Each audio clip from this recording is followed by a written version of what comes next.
Okay, everyone, welcome. We're going to get started now. Can you just give me, those who have got your videos on, can you give me a wave of your hand if you can hear? Sound okay? Yeah, good, thank you. Okay, great. So, thanks. This is an unusual way for us to start the first ever coming together of the MAT again after the summer. Last year we had a great conference and it was great to all be in one room.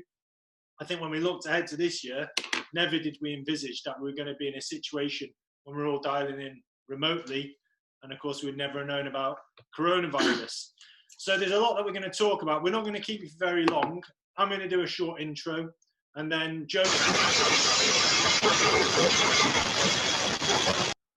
Things, please, thanks. Joe's going to then come on and talk about school improvement, and John's going to finish it with a bit about estates and things. So before we do any of that, I just want to welcome some key people joining across the MAT. Firstly, as you'll be aware, Joe Pennell is now the school improvement lead for the MAT, so welcome to Joe in his MAT capacity.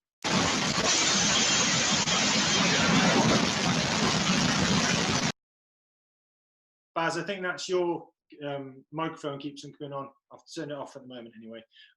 Greg Ward is going to be joining us for estates. He'll be working across all of our schools, making sure they're safe and making sure that the sites are all well managed effectively. And that's a really good time with coronavirus. So welcome to Greg Ward.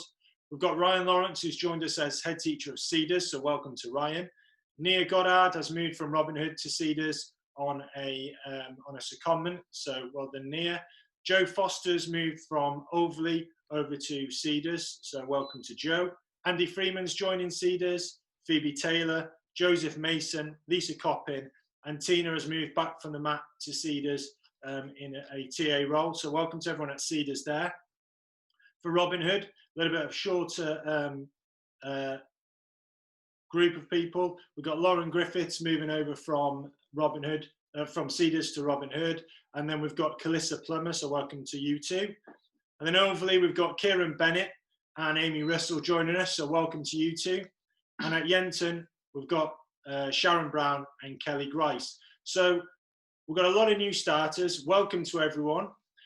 Now, I just want to talk about last year really in terms of what we achieved, because we achieved some amazing things in what was the most trying of years. If you think about it, you know, we started off the year with a conference, but we've had some times throughout the year where everyone's really clicked in across all of our schools. And I think the main thing that we've been really pleased about is collaboratively the strength in the group of schools and the buy-in and everyone feeling like they belong to one organisation has really developed over the year.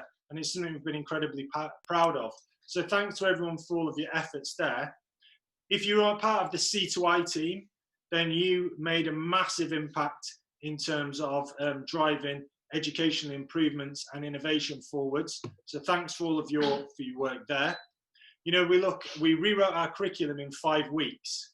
So many people put in and took part in that project. That was an amazing thing. So amazing work there. You know, also we supported, it turns out, hundreds of schools nationwide and many thousands of children in terms of our learning projects. And again, that was written by lots of people across lots of our schools. And what we saw there was a really small MAT that should have no right to have a big impact nationwide, having a massive impact.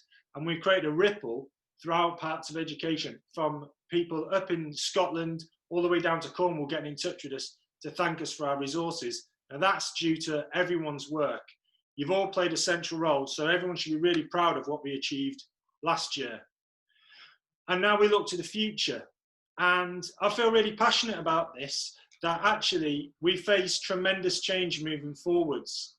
And when we've been looking at what we're aiming for this year, the main focus is accept and adapt.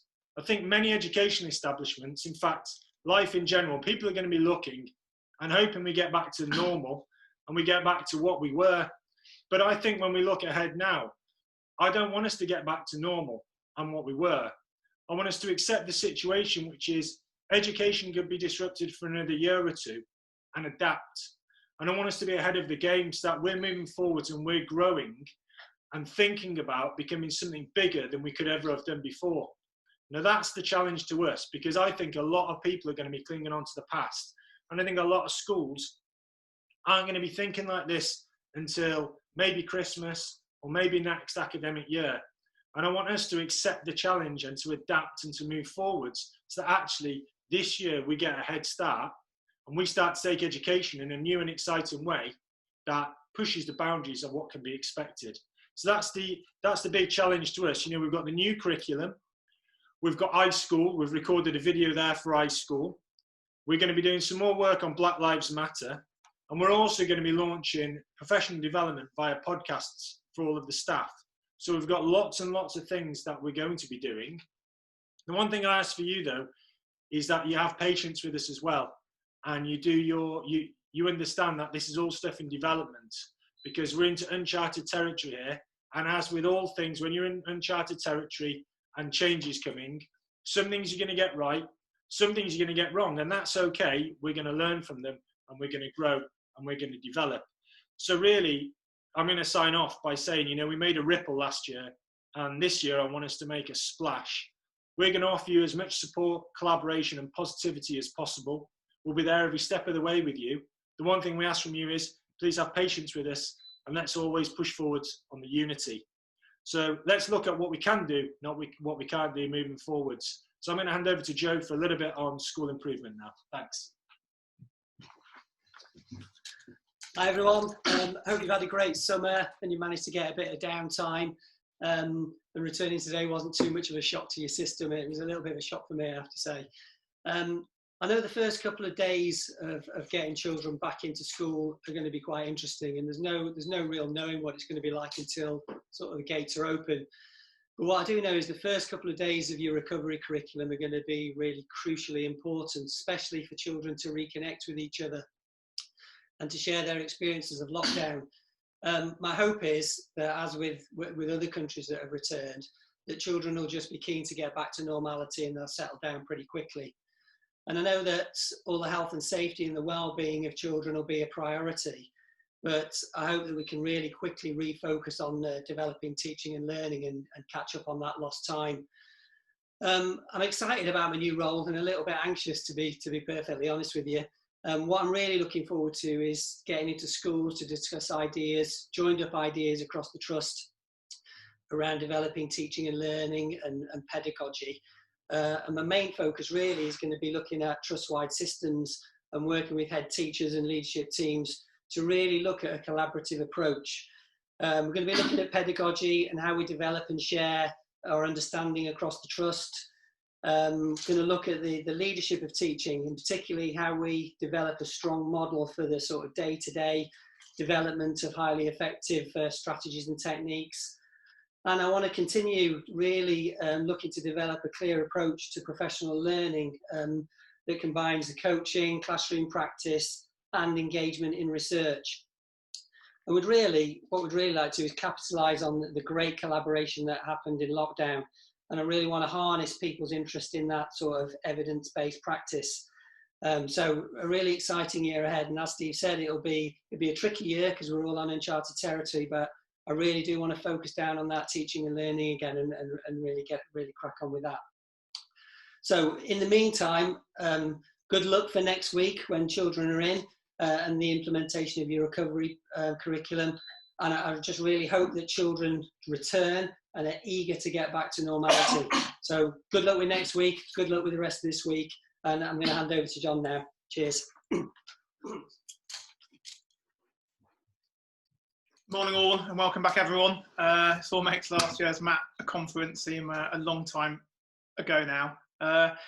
As well as being the finance director, I also look after operations across the MAT, and there are a number of changes that are coming in from September, and not just those that are driven by risk assessments. So firstly, a warm welcome to Joe joining our central team, and also everyone else in a new role in our trust. Steve has already mentioned the estates manager Greg.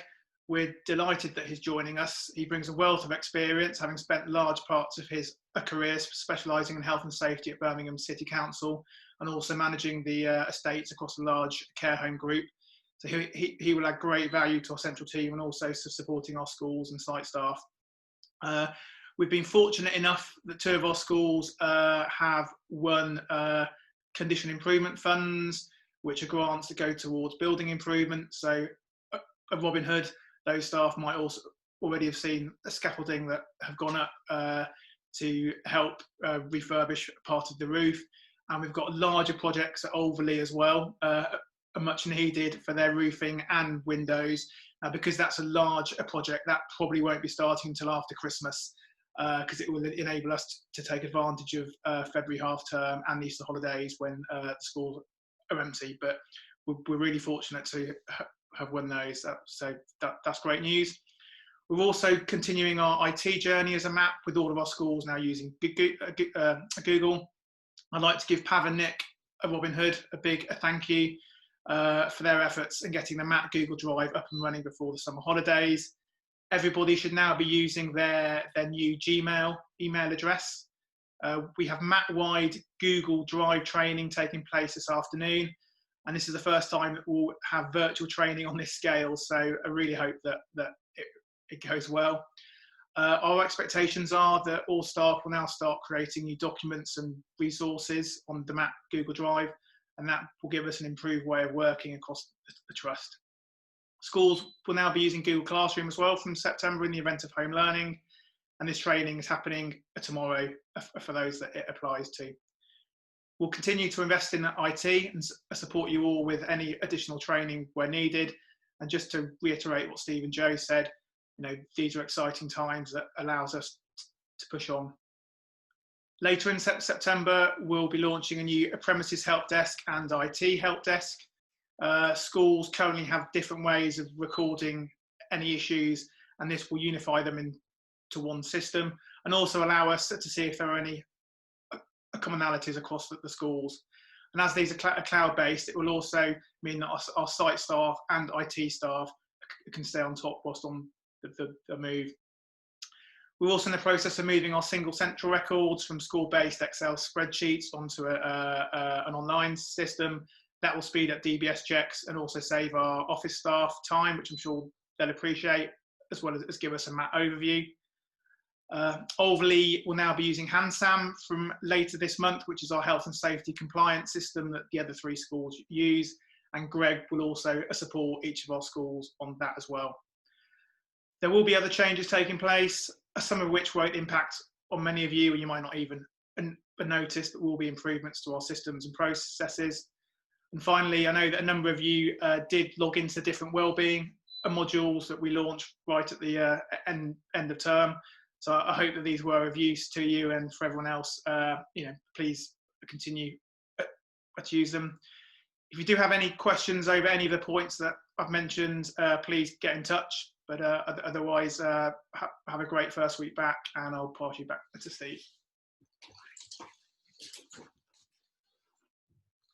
So I hope that's given you all a good overview of what we've got coming for the future and what we have planned over the next few months.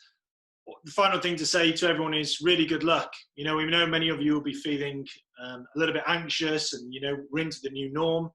And just rest assured, we're with you every step of the way.